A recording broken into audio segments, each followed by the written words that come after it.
Just ask Fatslop. If you're a slower player, you need to get walls up so you don't have to react to as many areas. So, for example, we have Blue's base right here. If Blue doesn't wall, then he has to react to all these different areas. He's so exposed. If he walls here, and he walls here, then he only needs to react to pressure that comes in on the front. So, walling your base is a good thing to do, and along those lines, probably fortifying your base as well. If it's the speed. Like, if your opponents are just outmassing you and outbooming you, then you probably need to address the economy. But I would say it's probably a bit of both in your situation. Maybe you need to be a bit stronger with the economy aspect and then the walling. Are you guys seeing Gloriaz, who's apparently very drunk? Gloriaz in the Twitch chat has typed about half a dozen messages, and all of them have had typos. And now Gloria says, Yoob's so cute. Gloriaz, you're cute as well. Teutons versus Byzantines. Ooh, okay. This is interesting. Let's talk about the maps first. So we have Gibatong here in the blue. The ECL Arabia map generation is so bad sometimes. It really is. Like, look at this. Main gold on a massive hill. Second gold even further forward. This is in the center of the map.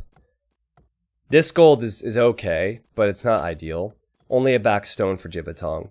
And then red, he has his main and secondary gold here, which can easily be walled in. So he could wall here, he could wall here, and while the hill's not great, he'll be fine then. But yeah, Teutons have a very strong eco. I talked about it earlier when Gibatong actually lost when playing against Teutons. They have the cheaper farms, so they can get a lot of those up. But in general, they're kind of a slower civ, which is fascinating because Byzantines kind of are as well. Byzantines do have husbandry, so I guess in theory they could be faster if they're making knights and camels. But to explain how this one will pan out, I think I should probably start with Byzantines, actually. Byzantines have very cheap trash.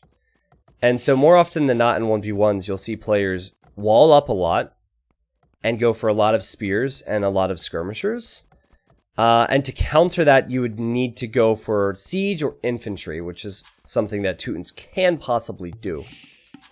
But yeah, I see this matchup so infrequently that we'll have to see what happens. I would guess that Gibatong will start off with scouts, and then maybe Immortal will go for man-at-arms into like spears and skirms and stuff. Never understood why pro players never focus on relics in early game. Well, they do, Mizar. They do.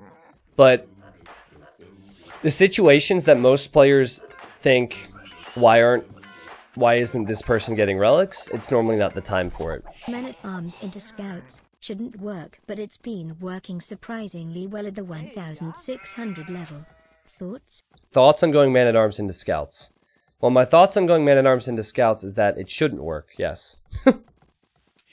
Like, if you're beating people with men-at-arms into scouts, it is most likely because your opponent is making mistakes, not necessarily because you're doing something that is great. Not to take anything away from it. I mean, you could argue that, you know, to surprise your opponent, it's a good move. But I think that you could be punished for that later on. It depends, though. It depends. Shoot, what was I going to say? What was I talking about before that? Oh, the relic thing. Okay, so I'm going to try and talk about this. And it might not make any sense because we're in Dark Age and we're talking about relics. But someone just said he feels like most pro players don't get relics as early as they should. The truth is, at a high level, that sometimes it's better to avoid getting the relics early, because then you can save that 175 wood for the monastery and that couple hundred golds you might need to make monks. I've seen many situations where someone might make the monastery when they're only on 2 TCs, and that delays their third town center so much that then they find that they're behind by 10 villagers later on. So the timing on that is really, really crucial. And yeah, so I think that's something I try and be mindful of explaining. You have to get to a point where you can afford to build a monastery.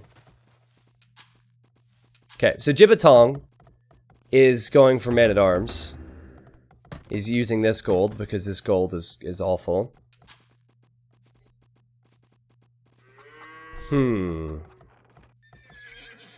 I bet you he goes forward.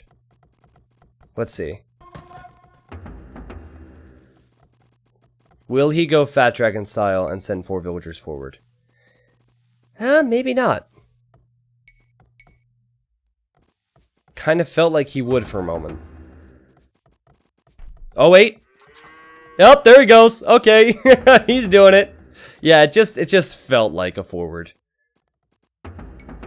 Perfect timing on it, so he'll arrive at his opponent's base when he's in feudal age. And now Immortal, this is cool. Immortal's tracking the militia, but he does not know villagers are coming forward. So this is a good sign for Jibbatong.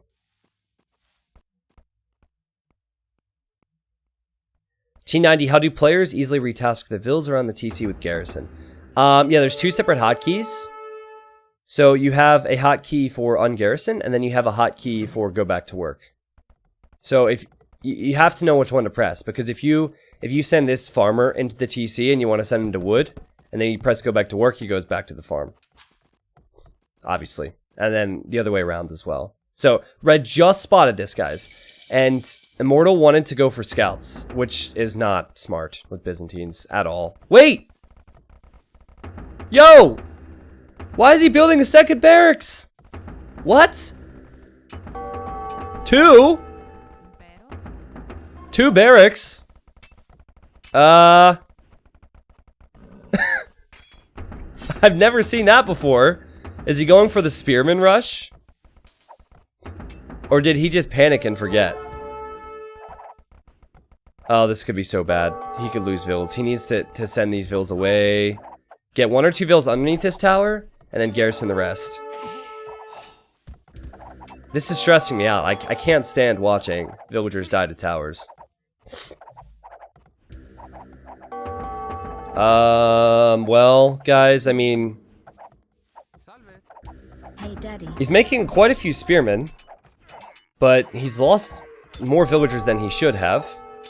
And he's now going to be pushed off of his berries, and he's housed. Everything's just going wrong for Red at the moment.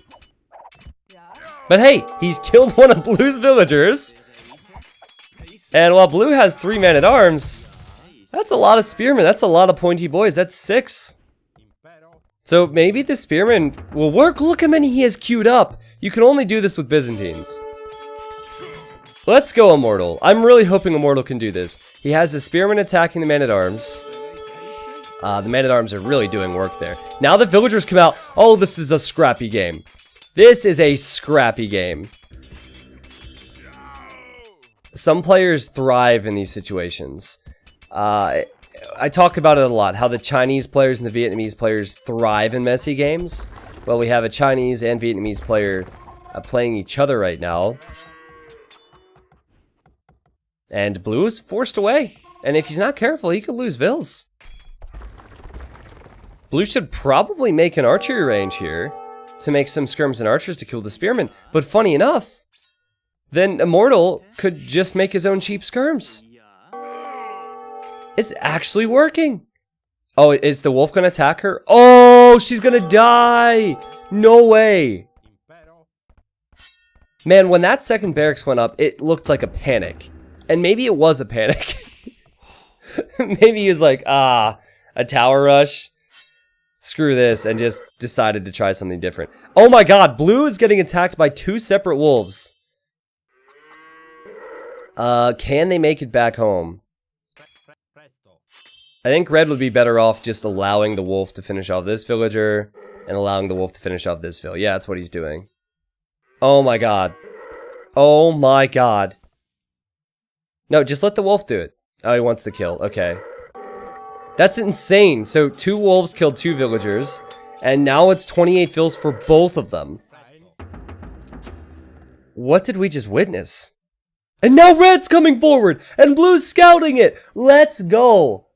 Let's go. Who says we need to have super known players to get entertaining games? Let's go, man. This is awesome. I really, really hope this continues to be as exciting. This is so different. Jibbatong wanted to build a blacksmith there. The blacksmith got denied by Spearman. When's the last time you heard that? It is risky for Immortal to be doing this right now. But he's getting scale mail armor. What? He's getting the armor upgrade on his Spearman. Now, it's never good to tower rush Teutons because they can fit more villagers in their towers and shoot more arrows from their towers. So I don't think that Red's going to have too much success here, so he needs to be careful. Pretty sweet stuff, though. Clay Watch Games, welcome to the stream, man. This might go up to YouTube, actually, so... I mean, the way this game has been going, I'm definitely thinking of YouTube in the future. A forward archer range! This game is gonna have everything, man. This game is gonna have everything. Started off with the double barrack spearman rush. The counter tower rush. Now the forward skirmishers, probably. These villagers could die. These villagers could die. Blue can't take that tower down with Vills. Not yet, anyway. Okay, now Red, realizing there's a forward archery range, says, oh, okay, you want to make forward skirms? So I'm just going to run right past that to your base. Which is why you should never make forward buildings. Dave and I talk about this in our cast all the time, how risky forward buildings are. This is clear as day. Oh, but he's just going to make some spearmen to defend. It's fine. It's fine. He has one pierce armor. Obviously, that's going to be enough versus archers that do 5 attack. This is risky. He's really risking the biscuit here. This is a weak Vill. But Blue hasn't responded yet. No, Red. Get your army back here, man. Yeah, fight with Vills. Hit him. Hit him. Hit him. Alright, he survives. What do you even say about this? I've never seen a game pan out like this. Ever. And years of casting. It's so random, too. Like, the building placement, the barracks is weird. Building placement of the stable is weird. It's just so all over the place. I love it. Congrats, Liz. I'm gonna get to your question. Just remind me, okay? You'll have to remind me after this, because I can't talk about anything else just yet. But Blue has killed that weak Vill. He's lost some archers here, though. And this tower will go up. Such a weird game. And neither economies are strong at the moment. I would say that Red's is probably better. It doesn't show what the amount of resources he has in the bank right now, but Blue has a lot of idle time, and he's lost quite a few villagers.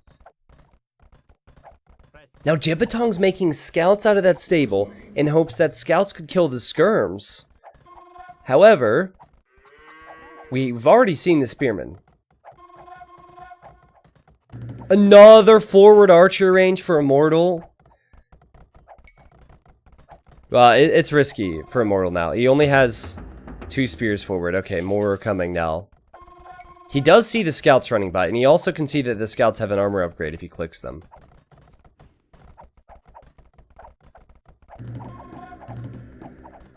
So, hey Quinn, the best way to stop Byzantines from flooding you with trash is to do something...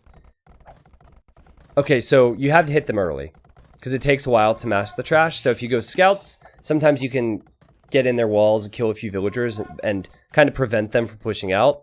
If you go for towers and it works, then that keeps them from pushing back.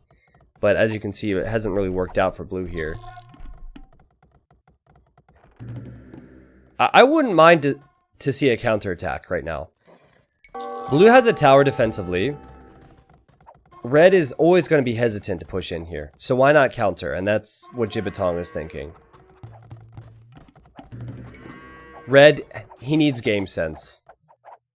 This is where, oh, he has it. Look, he's thinking about this. So he's already prepping with defensive towers. This is some good stuff. Yeah, you play 1,000 games at a high level, and these guys probably have played thousands because they've been around a while. You play a lot of games, you kind of know what's coming. You don't even need to see it. Do you think he's gonna fight underneath his tower though, guys? He got forging for his spearman. Oh, Blue needs another tower here. You have 2 towers, you're fine. Just 1, I'm not so sure. Oh my god. It's 35 trash units for Immortal. We're 25 minutes into the game. And as far as I can see, the counterattack's not going to work because there's a tower there. The villagers from Red are battering down the tower that's already up. This is insanity. This is ridiculous. A Blue's tower, you would think, will go up, but I think this one will probably die. Look at all the red HP bars. He has so many weak units. Meanwhile, oh no, red, into the tower. Red. No! So they're gonna lose. They're both gonna take massive losses, I guess. Red was so focused on the fight there that he didn't actually get inside of his tower. This is so scrappy. Both on 35 villagers, though. For now, anyway. Red still has his villagers under here. I don't know about this. Maybe if Blue can get some repairs in on his tower will continue to shoot. Red is trying to shoot the archers here. Scrappy games. This is one of the scrappiest games you'll ever see, but I don't know. I keep trying to make judgments and say, hey, this is the situation, but I don't know. I can't tell you, because now Blue's here. Remember, there's no defensive archery ranges for Red, so it's not as if he can send skirms back. These vills could die. Oh, he's gonna run away. I feel like Red is worse off. Because his vills are exposed with nowhere to run right now. But then again, he has more villagers. I don't know what this game is. YouTube title equals WTF is this game? Red, why are you still fighting it? You madman. He's still trying to fight this. Why? Get out of here, man. Get into your tower. We'll let him garrison, or will he have to run past the TC? Oh, he's getting in? How did that happen? I wasn't paying attention. I just saw the flag. I think this Spearman ran around. Oh no! Not into the TC! Oh my god, this is great. This is great entertainment. So Blue should have the economic advantage. Does have the military advantage as well, so he's winning in both categories. Man, imagine if Red would have just garrisoned this tower. If he garrisoned the tower, he would have killed many of these archers and the scouts. And he would have saved the vills, of course. But I can kind of understand it, because he was obviously focused on the front. You can't patrol in villagers like you can military units. So you have to click them all individually, and then the second the unit you targeted died, you have to click again. It's rough, but now Jibbatong will get his defensive towers up, he will stabilize, and now Red is forced to come all the way back, which is taking some time. But I think that Red had over 30 units. I think it was 35 maybe.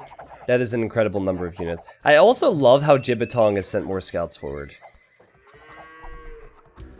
Most players would say, okay, I'm ahead. Let's stop producing. But not Jibbatong. Well, maybe now he's saying that, but... And that is what he should do. He has won the engagements. He's in the better position. And so now he should try and ride this wave of success to the next stage. And then probably go for knights. For Immortal, if you're able to get to Castle Age as well, then you can make the Spearman. You can make the Camels. You have some strong options as Byzantines, but I don't know if Immortal is anywhere near that. He only has... Well, he's producing a lot of trash, but he only has 13 food. I'd be interested in hearing any thoughts you care to share on whether or not patrol option to vills should be added. No, they should not. Can you imagine how overpowered that would be with Incas and Spanish? Like, Spanish villagers are already insane. You could actually use 20 to 30 Spanish villagers in Imp to like change an entire fight. And that's with just clicking. So, no, I don't think so. On those Vill fights, it takes so much skill with all the individual clicks, and I'm not a big fan of changes that make the game easier. I mean, there are some things, like multi-queue, it makes a lot of sense. Like maybe some different UI options or whatever, but I think it's good to make that difficult. T90 Salmon, thank you for the 7 months, by the way. Chat, if we could get some T90 Salmon in the chat, and oh my god. Well, if you feel like you're behind, just YOLO. I think Immortal realizes that he's not immortal, and that Gibbetong can kill him with the Castle Age upgrade, so he's going back forward. And he's not just going forward with 4 vills. He's not just going forward with 5 vills. He has wait, how many is this? I can't count. 4, 8, 12 villagers! I can count. But where does he go? What does he do? The funny thing is, Doubt sends less villagers forward to build castles than this guy does to build towers. Where are you going, bud? Well, here's the problem. If he tries to take this tower down, the TC's in range. And also the tower will get free murder holes in a moment. Just wanted to say welcome back and I hope you had a nice vacation. Where's he going? What are you doing? Oh, he's gonna build palisade wall there. Yeah, that's true. It's called the palisade rush. Blue has been running out of wood, so red built the palisade there in order to taunt blue. What did I say? Red needs to keep blue away from him for a while. So he loops around with it. So many villagers to build the tower. Blue is making knights, and he's getting elite skirm. That's 4 knights with solid upgrades and elite skirms on the way. This game is probably gonna end here, I think. But red is going out with style, man. Great micro from Gibbetong. Notice how he's running the knights around and arounds to avoid the spearmen, and the skirmishers will clean that up. The villagers are gonna die if they stay, and yeah, red's not in the castle age. Also, Gibbetong was hoping to build some towers here. He already had one. He was about to build a second on the wood line. What a game! What a game that was! Holy crap! You know, for those that are watching on YouTube, I just am casually casting tonight, following the highest level games that are online. Immortal I probably casted less than 5 times. Gibbetong I've casted a bunch, but I wasn't expecting the game to be so special, man. I can't remember any other time I've seen Teutons versus Byzantines played out. Actually, no, I can. Literally yesterday I played one game, but the last time I casted one, I can't remember. And so I wasn't sure exactly how what would go down here. And I don't think that this is in anyone's meta. I don't think that it was all part of the plan for either player. I think it divulged into something really crazy and special. But here's a look at the achievements for it. I think it came down to, well, having cheap Teuton farmers probably helped out a lot. Because Blue was able, when times got tough, when times got tough for Gibbetong, he had less wood, he could afford more farms than Immortal might be able to.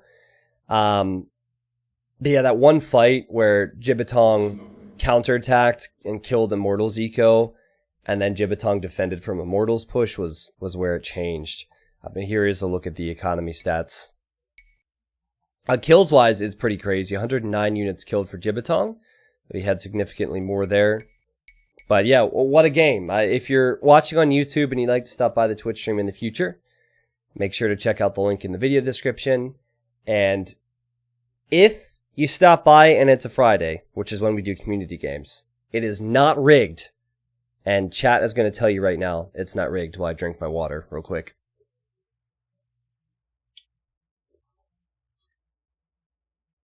Man, everyone's quiet tonight. Everyone's quiet tonight. We had like 5 people. Okay, whatever. Yeah, no, it's not. It's not. Don't listen to them. Don't do it. I thought that would bait everyone. You know what was probably happening? A lot of my European viewers, they're probably in bed with their phones. How many people are in bed with their phones right now? I do the same thing. And so they're probably trying to fall asleep and they have their phone next to their head. And then I say it's not rigged. And then the person's like, no. I need to pull up my phone so I can say it's rigged. Debated.